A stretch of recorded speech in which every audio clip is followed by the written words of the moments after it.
1, 2, 1, 2, 1, 2, 3. Yeah, ladies and gentlemen, hello.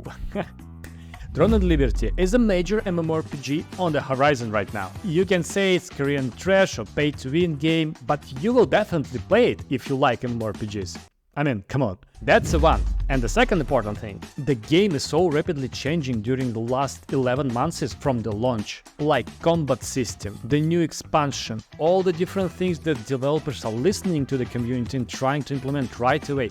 It's so refreshing. It's first time in my life when I'm playing MMORPG and it's changing a lot during the first months and it's good changes. So new stuff is definitely waiting for us. But let's have a little chat here. What is Throne and Liberty and is it worth it to play for you? And let's do it in a super short format. 2 Minutes Tuesday on my channel. My name is PLK. After you will subscribe to the channel right about now, click this button, we will start the clock.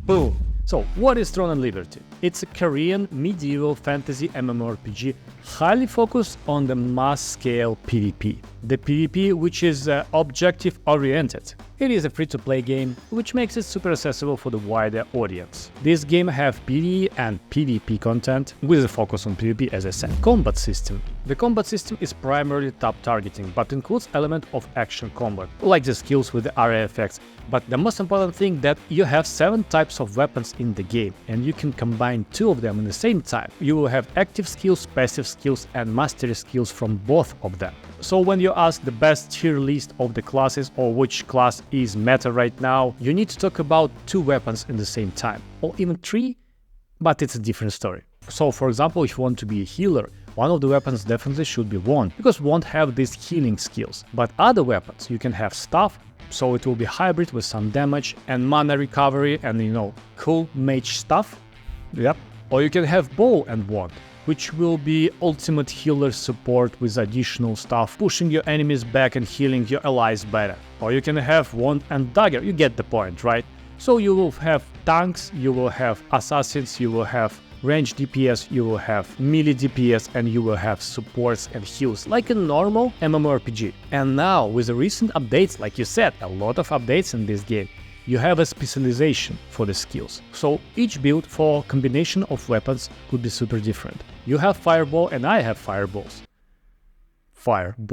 But my fireballs are faster than you, because I spent some specialization points on the fireball. Or you can change your skills drastically. I have meteor and now I have a rain of meteors, which are less damage but more impact, and you can change the skills, and this is super cool. Super cool because the game builds are based on the itemization and the combination of weapons. What does it mean? In this game, like in all Korean MMORPGs, sets giving you a lot of cool stuff. Not just the additional stats, but they completely change your playstyle. Some weapon could have additional crit attack or additional stats or attributes. But some of them, like the arc boss weapons, can have completely different passives, which will add additional tweak to your gameplay. Like this stuff which will add additional chance of explosion after your fire spells. Or this wand, with which you will go stealth when you have 25% or less HP. So your build will be based around the itemization, around the additional traits on your items. If you're building properly, you will have evasion or you will have endurance on specific targeted weapons. Like, I'm a mage and a healer, I'm staying back, but I really suffer from the range DPS. So my evasion most likely will be for the DPS and mage classes. That's how I will choose my gear. In the same time, you have your specialization on the skills, so you always try to reach additional levels of the new gear with additional stats and additional traits. And that's why PD in this game still exists, and it's pretty good, right? You have dungeons, you have raids, you have arc bosses, and you will fight them and to get additional gear. To be good in PvP. This is super important, to be good in PvP. Now let's talk about the endgame content. Most likely I'm already out of the time, but come on, this is a super important topic. Who cares about time, right? Endgame content. So you have a lot of diverse day-to-day content. You can have quests, contracts, you can do local and region quests to get additional stats, to get additional books for the skills, the resources and all of these things. You can have dungeons, like every day go to different dungeons, and they're pretty interesting. They're repetitive, but if we're talking about the grind, this Korean MMORPG is not so grinding as others, because you can have level 50 in 6 hours or 3 hours, some of them. So dungeons and day-to-day routine is pretty okay and interesting. Also, you have open dungeons. This is the areas where you can have PvP during the night, and you can have really good and interesting high-level mobs, which are a little bit more harder than normal mobs, and you can get additional resources which are important from these guys. Entire islands like this, like open dungeon islands, where you can get only by flying the huge whale, which is, super cool. Yeah, and this is the really interesting aspect. That's not an end game, but the game looks pretty good.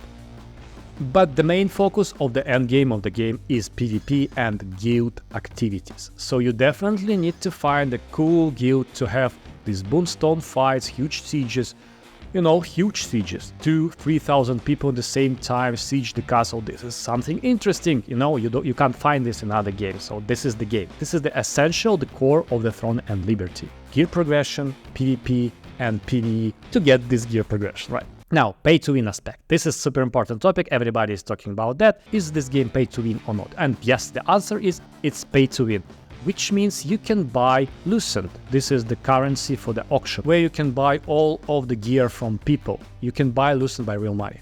Yes, that's pay to win, period. And no, you can't buy levels like in World of Warcraft. Is World of Warcraft pay to win or not? That's an interesting question. So, the thing is, it's pay to win, but to be a really whale, to get all of this equipment and to be better than others, you need to spend like thousands of dollars. So most likely, most of the people will not do that. Even if you have this guy who spent like $50,000, I don't know, crazy, on the game is still really focused on the mass PvP content. So this guy will be silenced, this guy will be sleeped, freezed, so 3 people can kill him. So this is not like you pay and you win, but it's pay to win game. You got it what I mean, right? No? So overall impression of the game. This is something fresh. This is something that we waited. If you like Lineage 2 or Lineage franchise or Korean MMORPGs, you will like this game definitely. I don't know if it will be for many months or years, but few months of really cool PvP and gear progression and all these intrigues between the clans and alliances and the sieges and the Boomstone Wars. This definitely will be super interesting for all of you for like few months. But let's see what will be next, because they already launched a new expansion in Korea. And it's only 10 months or 11 months game was launched before, right? The combat changed completely. Now it's more interesting. Yeah, in the first levels it's a little bit slow, but on the max levels, which is 6 hours from the beginning, right? You have all of the skills, you have your builds, you have your gear, and it's super interesting. And it have some problems, but I think this game, if you like PvP and you love, Korean MMORPGs, this game is definitely for you. If you like only PvE and you are more World of Warcraft stuff, we are not talking about arenas, which also exist in Throne and Liberty. But, Final Fantasy and World of Warcraft are perfectly, really great MMORPGs to play. But if you like this stuff, like PvP and gear progression and, grinding with your boys and guild content and guild activities, this is the game for you. So I know that it's a lot of time, not 2 minutes, but still it's 2 Minute Tuesday. If you like the content, please like the content, subscribe to the channel, and put in the comments something that you think about the game. Is it good or bad for you? Some, any advices for the new players. I was happy to see you. My name is PLK, and I will see you next one. Bye!